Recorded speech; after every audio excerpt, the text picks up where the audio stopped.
pessoal, bem-vindo ao Oráculo de Anubis. A nossa resenha de hoje é O Diário de uma Bruxa. Essa é a versão em português traduzida do Everyday Witch, né? Que é a versão americana original. Essa edição ela foi traduzida pela editora Isis. A nossa autora é a Deborah Blake, né? Autora do original, do Everyday Witch Tarot. A ilustradora da arte do tarô é a Elizabeth Alba. Essa caixinha aqui, ela é uma caixinha diferente, ela como é um tarô nacional, as caixas são um pouco mais frágeis, né? Ele abre por aqui. Vocês podem ver, né, que ele é um pouquinho mais frágil, então tem que ter todo um cuidado. O tarô, ele vem nesse menorzinho aqui, que eu chamo, né, de bolso, que é boa para carregar em bolsa, em pastas, né, para transportar, ela é boa, protege, assim, apesar da caixa ela ser um pouquinho mais frágeis que as importadas. Pelo menos o tarô ele vem bem protegido, né, nessa segunda caixa aqui, então eu acho que compensa. O livro ele vem aqui atrás.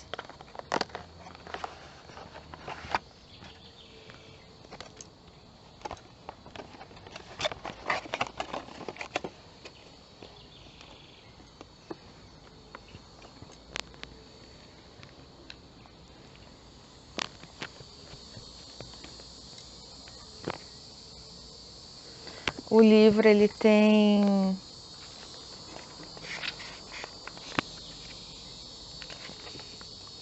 254 páginas. Os textos dele é todo preto e branco.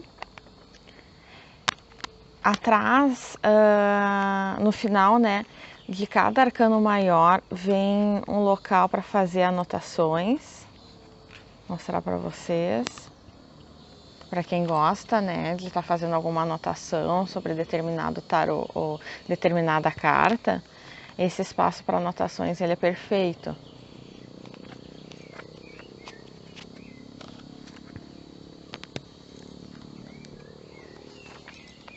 A Deborah Blake é uma autora premiada de The Voices in the Details, The Everyday Witchcraft e de vários outros livros da Llewellyn, da editora, né?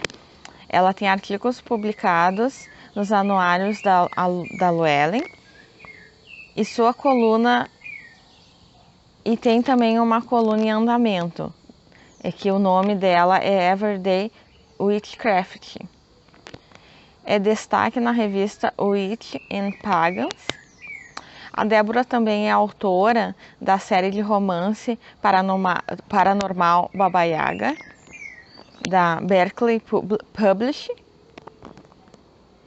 e da fantasia urbana Valley Magic.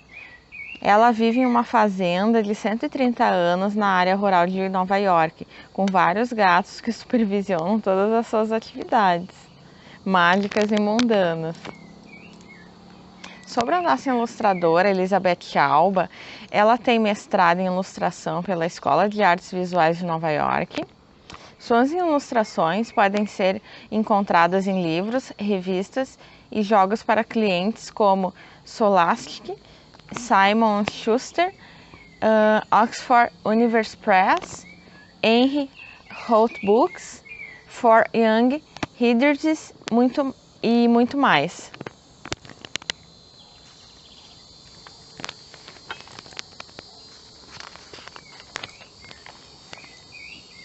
Essa edição ela é de 2020. Ela vem com índicezinho.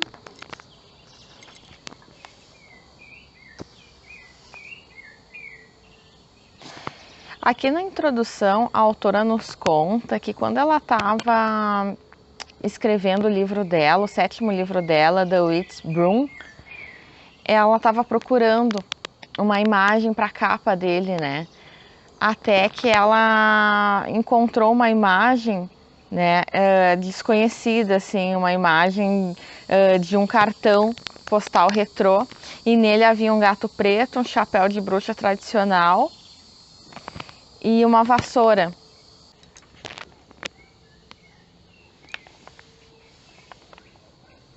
E que mais tarde uma feiticeira chamada Bárbara Amor, colega também da onde elas trabalham, na editora, né, na Llewellyn, convidou ela para realizar esse trabalho desse tarô aqui. A ideia era criar um baralho de tarô baseado num adorável visual retrô, com aquela inspiração daquela capa retrô, né, que seria a inspiração das bruxas, do conceito celta, né? O que viria a se tornar esse tarô aqui, mas assim, de uma forma mais divertida, mais leve, mais suave, e não tão séria, como por exemplo o tarô tradicional Rider-Waite-Smith, né? Que são aquelas imagens até mais antigas, mais que remetem, né, a uma outra época, de um outro tempo, né? Elas criam algo bem atualizado. Ela também fala que ela faz leituras de tarô há muitos anos profissionalmente, né? E que depois ela convidou a Elizabeth Alba, ilustradora, para fazer parte desse trabalho, porque ela viu nessa artista, né, que ela seria capaz de transmutar as inspirações dela, do conceito que ela queria, desse conceito Wicca, de bruxa, para o tarô, de uma maneira bem divertida, assim, bem bonita e também bem autêntica. Ela fala aqui que todas as 78 lâminas, né, são divididas, como a gente já sabe, em 22 arcanos maiores e 56 arcanos menores, né? E que esses arcanos menores representariam grandes coisas da vida, como vida, morte, amor, mudança de tempos, grandes coisas que acontecem na nossa vida, né? Grandes movimentos, assim. E que os arcanos menores, por outro lado, são mais propensos a abordar problemas do cotidiano, né? Exemplificando assim como saúde, carreira, felicidade, amor, e que são divididos em 4 naipes. As espadas como ar, que representaria a comunicação, mente, verdade, problemas e soluções. Copas, que seria o elemento água, né? Que seriam as nossas emoções, criatividade, relacionamentos, família e amigos. Paus como elemento fogo, carreira, objetivos, paixão, vontade, desejos, projetos, tudo que advém do espírito, né, das nossas vontades. E por fim os pentáculos, né, que viria a ser o elemento terra, que representaria dinheiro, prosperidade, o mundo físico, a saúde, o nosso corpo, né? O trabalho, os recursos e os relacionamentos sérios também, como casamento, noivado. Aqui nessa parte onde fala sobre este tarô e como usá-lo, ela diz que algumas figuras, né, que contém no tarô, elas foram deixadas propositalmente andrógenas, na esperança de que todos se sintam incluídos e representados em algum lugar nas cartas, né? Que seriam... Vocês podem ver que muitos tarôs hoje em dia, eles trabalham com a diversidade, né? Com raças, com todas as raças, com todas as idades, estilos, né? Todas as tradições também, culturas diferentes. E ela fala também que o propósito, né, como eu falei anteriormente para vocês, dessas cartas é sair do conceito mais tradicional, né, daquele tarô Rider-Waite, e fazer um tarô mais moderno, assim, né. Por exemplo, assim, tem muitas pessoas que têm medo, às vezes, de jogar tarô. Por exemplo, assim, sai a carta da morte, a pessoa já acha que aquilo significaria a morte, mas não, a morte, na maioria das vezes, ela quer dizer mudanças, né? algo sendo concluído para outra coisa, ou uma outra coisa nascer, dependendo de, claro, sempre depende das cartas que acompanham, né? E muitas poucas vezes ela vai efetivamente ser a morte. Então ela fala que esse tarô ele tem uma inspiração mais leve para que as pessoas assim se sintam mais tranquilas também, né? O consulente se sinta mais tranquilo, mais íntimo das cartas. Aqui, como fazer uma leitura, ela dá algumas dicas, assim, por exemplo, a gente olhar carta por carta, sempre começar, para quem está aprendendo tarô, sempre começar pelos arcanos maiores, né? Como são 22 cartas e são as 22 cartas, assim, digamos, de maior peso no tarô, né? Que elas têm toda a jornada do louco, então seriam as nossas fases de vida, assim. Sempre começar estudando os arcanos maiores, né, para depois estudar os arcanos menores, porque os arcanos menores são estruturas mais fixas, assim, né, que são o nosso cotidiano, menos complexas que os tarôs, que os arcanos maiores, então seria mais adequado começar por eles, assim. Ela dá o conselho também de todo dia tirar uma carta de aconselhamento, né, a carta do dia, para ir se acostumando às imagens, às interpretações das cartas. Ela também fala que é muito bom para quem está começando, assim, ou para quem não joga, por exemplo, profissionalmente, jogar para os amigos, né, para pegar uma habitualidade com as cartas. Aqui fazendo uma leitura nessa parte,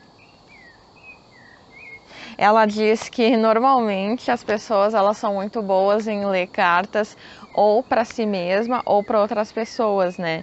E que muitas poucas pessoas conseguem efetivamente jogar para si, jogar para outras pessoas tranquilamente, assim, né?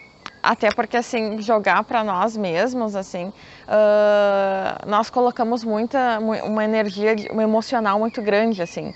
Às vezes, eu noto, pelo menos falo por mim, assim, dependendo se a gente está nervosa, se a gente... eu às vezes fico bloqueada, assim, sabe? Às vezes eu tô tão nervosa que já me aconteceu de me bloquear, assim, de eu não conseguir enxergar direito a resposta, né? Acho que é nesse ponto que ela quer falar.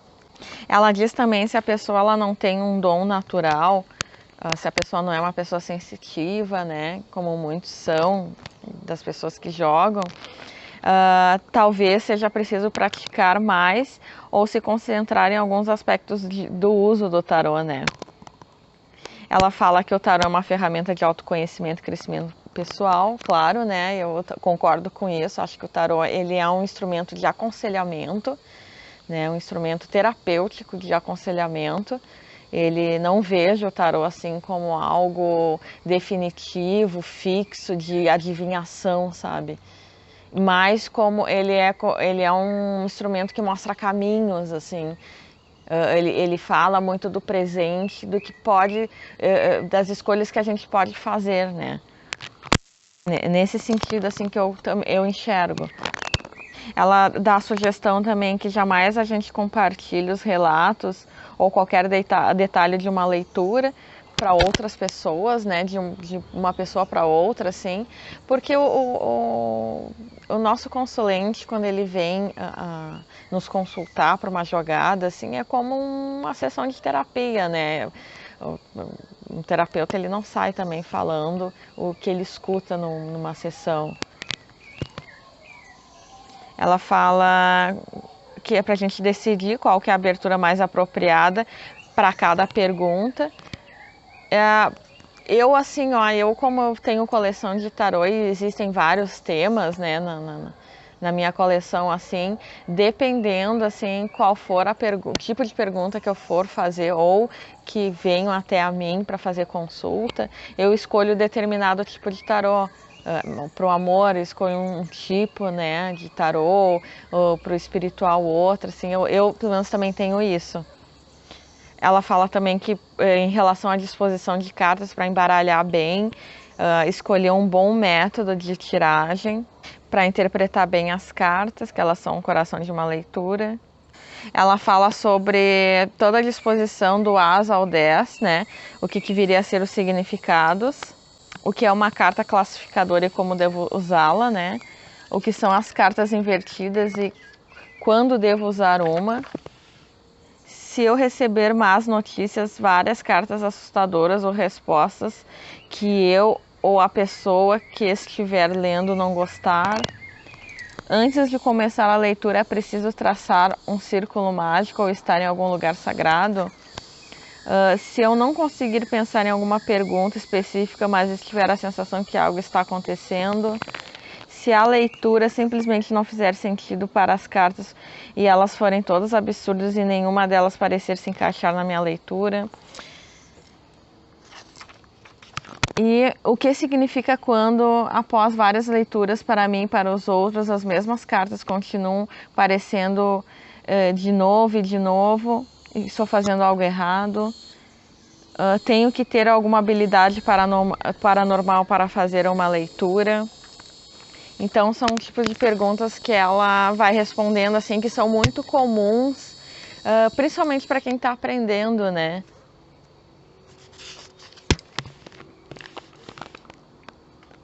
Aqui, nessas informações extras, né, ela dá sugestão de 3 feitiços para usar com o tarô, né?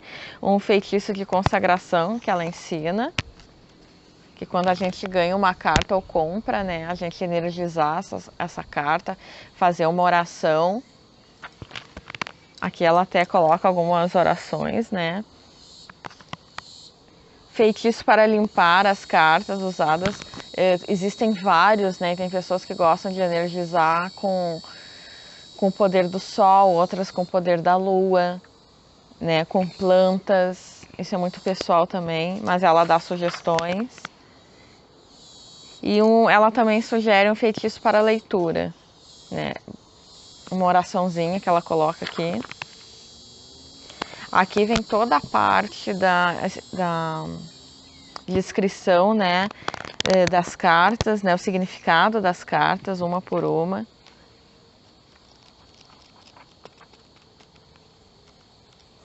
Todos os arcanos, os maiores e os menores. É um arcano, apesar dele estar preto e branco, é um arcano por página, né? Aí vem com todos os significados.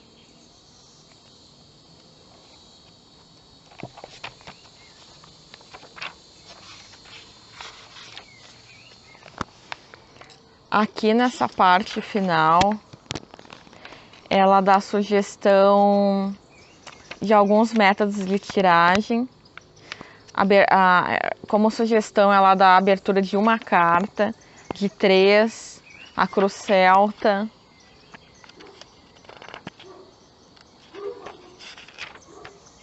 E faz uma conclusão bem pequenininha aqui no final também. Com agradecimentos, etc. Então esse é o livro, né? A vantagem desse tarô aqui, ele é em português, então fica muito mais prático para ler, para aprender, sabe? Tudo que está escrito aqui não tem a desvantagem de ter que estar traduzindo, que é bem mais demorado, né? Apesar que eu não acho um empecilho, né? Porque estudar é estudar, né? Exige esforço de qualquer maneira, né? Só que, claro, é mais rápido, porque daí a gente só vai ler o que está aqui, né? Porque está na nossa língua mãe.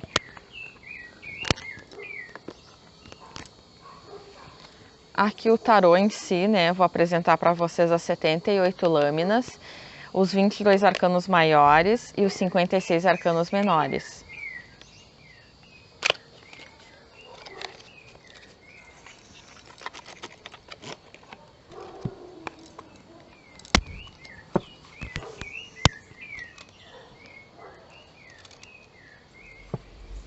Vocês vão ver nas imagens, elas são bem bonitas. Esse aqui é o verso, é uma graça, né? É um gatinho, a vassoura e o chapéu, que nem ela fala que foi a inspiração do cartão postal retrô.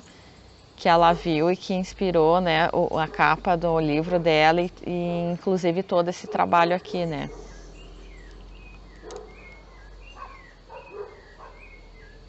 Começar. Aqui seria a tola. Aqui também, assim, ó, como a energia feminina celta, ela é bem maior que a masculina, né?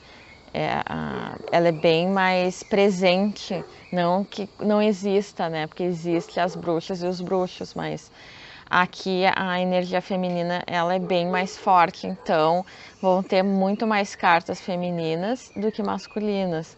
Tanto que aqui começa pela atola, né? E não pelo louco, que seria o habitual. Então vamos lá. A tola, o mago, a sacerdotisa,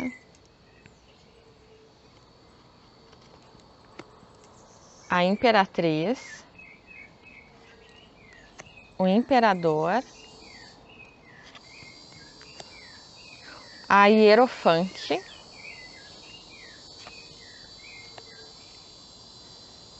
os amantes, o carro, a força, a eremita, a roda da fortuna, a justiça, o enforcado, a morte, a temperança, o diabo, a torre, a estrela, a lua, o sol, o julgamento, que é a capa, né, do livro, e o mundo. Agora vamos para os arcanos menores, né? As 56 lâminas, começando por paus. As de paus, 2 de paus,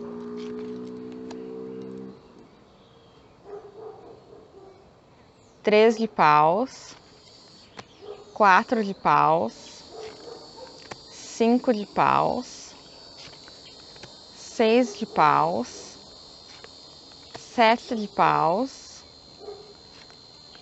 8 de paus, 9 de paus e 10 de paus. Pajem, cavaleiro, rainha e o rei. Copas, 2 de copas, 3 de copas, 4 de copas, 5 de copas, 6 de copas, 7 de copas, 8 de copas, 9 de copas e 10 de copas. Pajem, cavaleiro, rainha e rei. Espadas, as de espadas, 2 de espadas, 3 de espadas, 4 de espadas, 5 de espadas, 6 de espadas, 7 de espadas, 8 de espadas, 9 de espadas e 10 de espadas. Pajem, cavaleiro, rainha e rei. As de pentáculos, 2 de pentáculos, 3 de pentáculos, 4 de pentáculos, 5 de pentáculos, 6 de pentáculos, 7 de pentáculos, 8 de pentáculos, 9 de pentáculos e 10 de pentáculos. Pajem, cavaleiro, rainha e, por fim, o rei.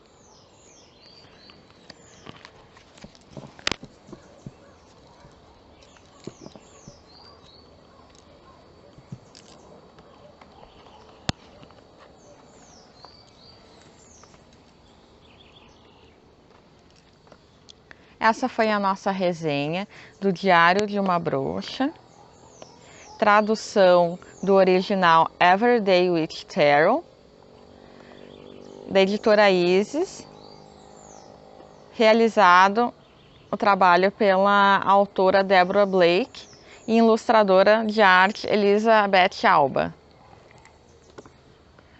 Muito obrigada pela companhia de todos e fiquem com Deus.